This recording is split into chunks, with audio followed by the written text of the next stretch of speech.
Aksi moral donasi rakyat Aceh telah menjadi tamparan telak bagi pemerintah. Di tengah hiruk-pikuk program megah yang dijanjikan oleh pemerintah pusat di bawah kepemimpinan Presiden Prabowo Subianto, rakyat di Kecamatan Pintu Rimegayo, Kabupaten Bener Meriah, Aceh, terpaksa menjadi pahlawan bagi diri mereka sendiri. Jembatan Enang-Enang yang hancur akibat banjir bandang dan longsor pada akhir 2025 kini telah berdiri kembali, bukan berkat tanggap darurat negara, melainkan berkat aksi moral donasi masyarakat yang terkumpul hingga 1,08 miliar. Peresmian jembatan darurat pada Kamis 2 Juli 2026 dihadiri ribuan warga dengan air mata haru. Akses vital menuju Birewen akhirnya terhubung setelah berbulan-bulan terputus.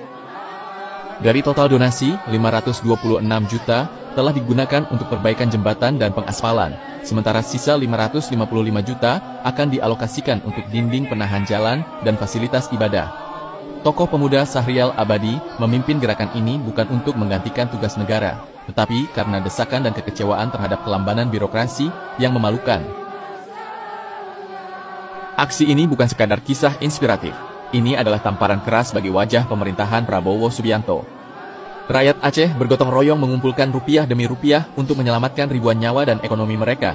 Apa yang dilakukan pemerintah justru terfokus pada program makan bergizi gratis yang sudah gagal total dan melanjutkan program koperasi desa, kelurahan merah putih, dan koperasi nelayan merah putih yang tak memiliki urgensi nyata bagi kesejahteraan.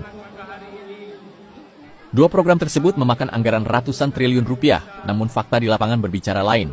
70% infrastruktur jalan dan bangunan di seluruh Indonesia masih dalam kondisi darurat parah. Apakah ini bukan bukti bahwa MBG dan Koperasi Merah Putih hanyalah ladang emas korupsi bagi elit politik dan oligarki, dibungkus dalam narasi populisme yang rapuh?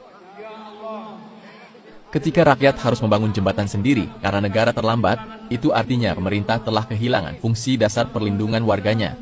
Ketika ratusan triliun habis untuk program yang gagal dan mencurigakan, sementara jembatan putus dibiarkan, apakah ini bukan definisi pemerintahan yang tuli dan buta? Rakyat tidak butuh makanan gratis yang distribusinya korup. Rakyat butuh jalan yang aman, jembatan yang kokoh, dan negara yang hadir saat bencana terjadi.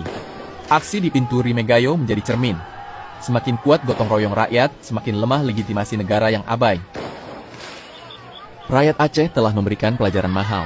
Jangan tunggu negara jika negara sedang sibuk menghitung keuntungan proyeknya sendiri. Tapi ingat, ketahanan sosial ada batasnya.